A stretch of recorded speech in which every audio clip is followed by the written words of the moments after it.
ഇങ്ങനെ നരയിപ്പിക്കുന്നേ? അത് തന്നെ എനിക്ക് നിന്നോട് ചോദിക്കാനുള്ള. എന്നെ എന്തിനാ ഇങ്ങനെ നരകിപ്പിക്കുന്നേ? ഞാൻ നിന്നോടൊരു കാര്യം ചോദിച്ചോട്ടെ? എന്താ? ഞാൻ നിന്റെ ആരാ? നീ എന്റെ ബെസ്റ്റി. ഓക്കെ, അപ്പൊ അക്കാര്യത്തിൽ ഒരു തീരുമാനമായി. എന്നാ പറ്റി? ഇവിടെ തട്ടിയതാ.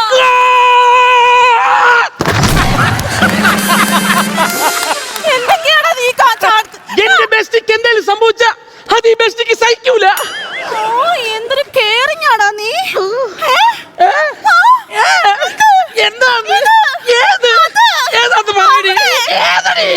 അപ്പൊ ബെസ്റ്റിക്ക് എന്നോട് മാത്രമല്ല എന്റെ വീട്ടുകാരോട് സ്നേഹം ഉണ്ടല്ലേ? നിന്റെ വീട്ടുകാരുടെ സ്നേഹം ഉണ്ടോ? ആര് പറഞ്ഞു? എന്റെ അമ്മയുടെ പേര് നെഞ്ചത്ത് പച്ച കുത്തി വെച്ചിരിക്കുന്നു. അത് നിന്റെ അമ്മയുടെ പേര് പച്ച കുത്തിയതല്ല. കഴിഞ്ഞ ആഴ്ച നിന്റെ പുറകെ കടന്നും പറഞ്ഞോണ്ട് നിന്റെ തന്ത നിന്റെ അമ്മയുടെ പേരെഴുതിയ മോതിരം വെച്ച് നെഞ്ചത്ത് ഇടിച്ചിട്ടുണ്ടാ. നിനക്കറിയോ എന്നെ നാരൊക്കെ ഇടിച്ചെന്ന്? നിന്റെ അച്ഛൻ, നിന്റെ അമ്മ, നിന്റെ ആങ്ങള എന്തിന് വഴിയെ പോയി നാട്ടുകാർ ഇവരെ കാര്യം അവിടെ വാരിക്കൂട്ടി ഇടിച്ചറിയോടി നിനക്ക്? അതെന്തൊക്കെയായാലും ഉള്ള കാര്യം പറയാലോ സുല്ലേ. അച്ഛനൊക്കെ നിന്നെ കൂട്ടിയിട്ടിടിച്ചപ്പോ നീ അവസാനം കാണിച്ച പൂഴിക്കടകൻ എന്റെ പൊന്നു സുല്ലേ പറയാതിരിക്കാൻ അടിപൊളിയായിരുന്നു. പൂഴിക്കടകൻ പോടി അവിടുന്ന്. എല്ലാവരോടും കൂട്ടിയിട്ട് തന്നെ ഇടിച്ചപ്പോ രക്ഷപ്പെട്ട് പോകാൻ വേണ്ടി തുരങ്കം ഉണ്ടാക്കാൻ നോക്കിയത്. അതാണോടെ നിന്റെ പൂഴിക്കടകൻ. അതുകൊണ്ട് പുഷ്പേ, ഉള്ള കാര്യം പറയാം, ഇനി നീയായിട്ടൊരു ബന്ധത്തിന് എനിക്ക് താല്പര്യമില്ല. അതുകൊണ്ട് ഗുഡ് ബൈ. എന്തുവാ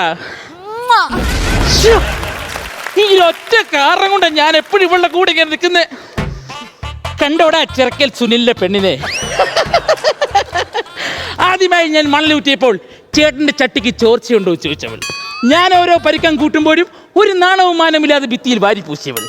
കൺട്രാക്ടിനോട് 1000 രൂപ ചാന്ത് പറഞ്ഞ് കടം വാങ്ങി 500 രൂപ അവൾക്കും 200 എനിക്കെന്നും പറഞ്ഞ് കള്ളം പറഞ്ഞവൾ. അവസാനം കൺട്രാക്ട് തന്റെ തന്തയ്ക്ക് വിളിച്ചപ്പോൾ ഞാനൊന്നും പറഞ്ഞില്ലേ രാമനാരായണ പറഞ്ഞ് മാറി നിന്ന് കുഞ്ഞനം കുത്തി ചിരിച്ചവൾ.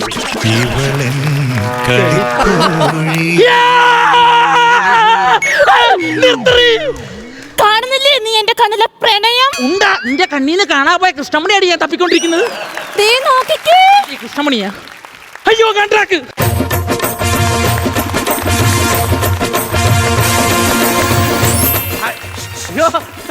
മുതലാളി രാവിലെ വന്നോ? പിന്നെ എന്റെ വീട് പണിക്ക് ഞാൻ രാവിലെ വരുത്തി. പിള്ളേരൊക്കെ പണി നന്നായിട്ട് ചെയ്യുന്നുണ്ട്. എന്നിട്ട് ഇതുവരെ പണിയൊന്നും തുടങ്ങിയത് കണ്ടില്ലല്ലോ. അയ്യോ, അത് ഞങ്ങൾ ഇങ്ങനെ ഒരു പ്രാർത്ഥനാ ഗീതം ഒക്കെ തുടങ്ങിയിട്ടേ പണി തുടങ്ങത്തുള്ളൂ. അതേത് ഗീതം? ദൈവസ്നേഹം വർണ്ണിച്ചിടാൻ വാക്കുകൾ പോരാ, നന്ദി ചൊല്ലി തീർക്കുവാനീ ജീവിതം പോരാ.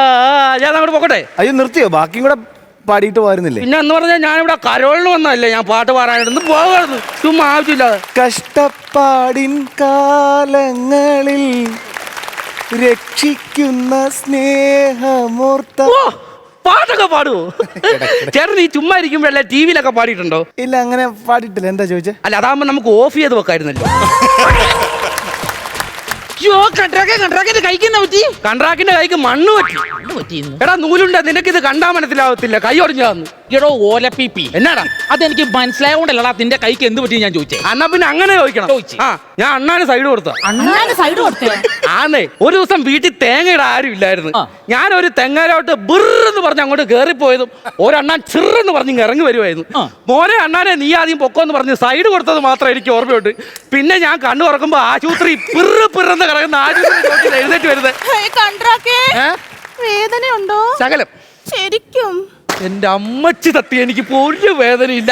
ഇതൊക്കെ കാണുമ്പോഴാണ് എനിക്ക് പൊളിയുന്നത്. പോയി കട്ടവർക്കണേ. സുനിലേ, എന്തുവാ നിനക്ക് ഒരിക്കലും ഇല്ലാത്ത ആത്മാർത്ഥത സുല്ല? ഇപ്പോ ചില സമയത്ത് ഓരോന്നും കാണുമ്പോ ആത്മാർത്ഥത വല്ലാണ്ട് കൂടിപ്പോ. അല്ല, ഞാൻ ഒരു കാര്യം ചോദിക്കാൻ മറന്നു. കൺട്രാക്ട് എന്താ ഇത്ര നേരം വരാൻ താമസിച്ചേ? അയ്യോ, അതൊന്നും പറയണ്ടെന്നേ. ഞാൻ ആ സുമേറ വീട്ടിൽ ചേഞ്ച് മാറാൻ പോയതാ. അവിടെ മുഴുവൻ ഭയങ്കര പട്ടിശല്യം വന്നു.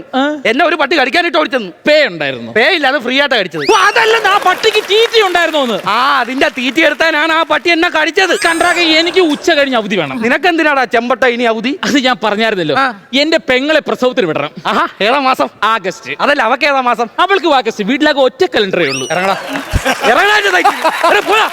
ചുമ്മാ ആവശ്യമില്ല മനുഷ്യനെ ബുദ്ധിമുട്ടുകാരെ കൊണ്ട്.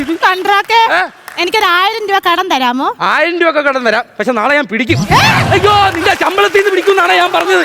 നിന്റെ ദൈവമേ, ആവശ്യമില്ലാത്ത കണ്ട പെണ്ണുങ്ങളൊക്കെ ചോദിക്കാൻ പൈസ കൊടുക്കണം. നമ്മളൊരു 500 രൂപ വെച്ചോ നിങ്ങൾ തരാറില്ല. നിനക്ക് നാളെ ഞാൻ 500 രൂപ തരാം, പക്ഷെ എങ്ങനെ പിടിക്കും? ഓ, നീ എനിക്ക് കുറെ കാശ് തരാനില്ലടാ.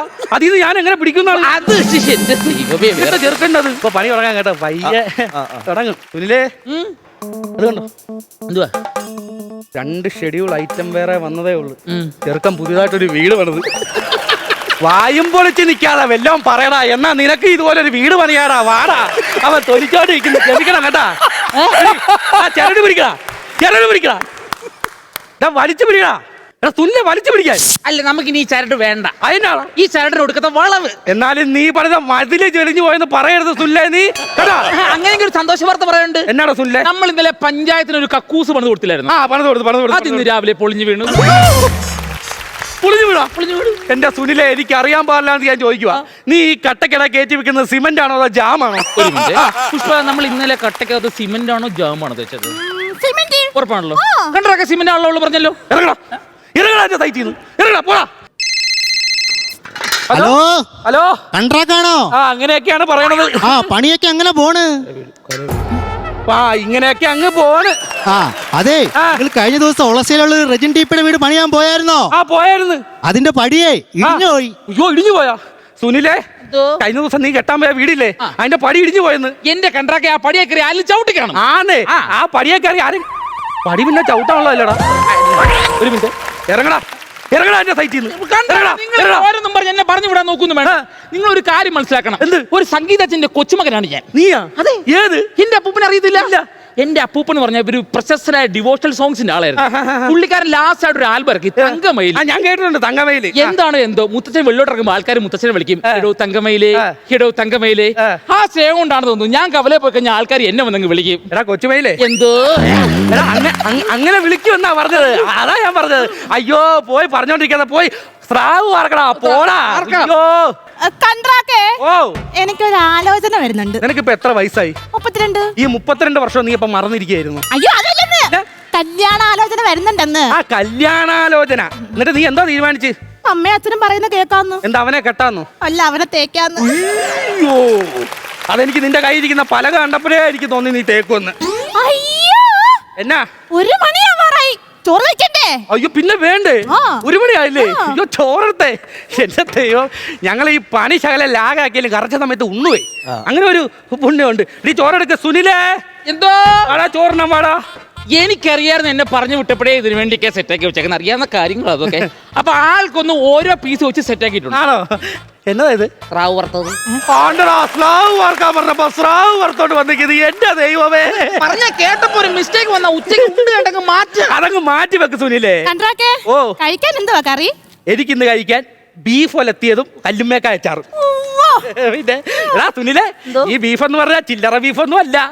കൊടമാളൂർ കവലേന്ന് വെട്ടുന്നിടത്തുനിന്ന് കുനുകുനാ കിട്ടുന്ന ബീഫ് ചെത്തി അരിഞ്ഞ് വാങ്ങി വീട്ടിൽ കൊണ്ടുവന്ന് കുറച്ച് ചൂടുവെള്ളത്തിയിട്ട് വേവിച്ച് മഞ്ഞപ്പൊടി ഇട്ട് വിസിലടി കേൾക്കുമ്പോ ഭാര്യ ചെന്ന് തുറന്നു പോവുക, ഗുമ്മ ഗുമ്മ ഗുമ്മ ഇരിക്കുന്നു.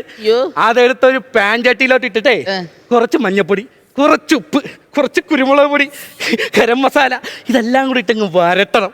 ലാസ്റ്റ് കുറച്ച് കറിവേപ്പിലയും കൂടി ഇട്ട് സവോള ഇട്ട് ഒരു നാഴികയും കൂടെ പിഴിഞ്ഞ് തന്നു വിട്ടാ ബീഫ് വളർത്തിയ ചോറാണായത്. സുനില, വേണം ഇരിയടാ. അങ്ങനെയെങ്കിൽ എനിക്കും വേണം ബീഫ്.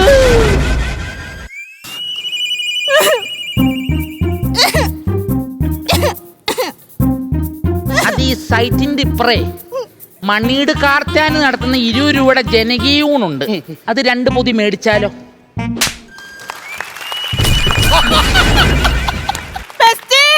ഓടി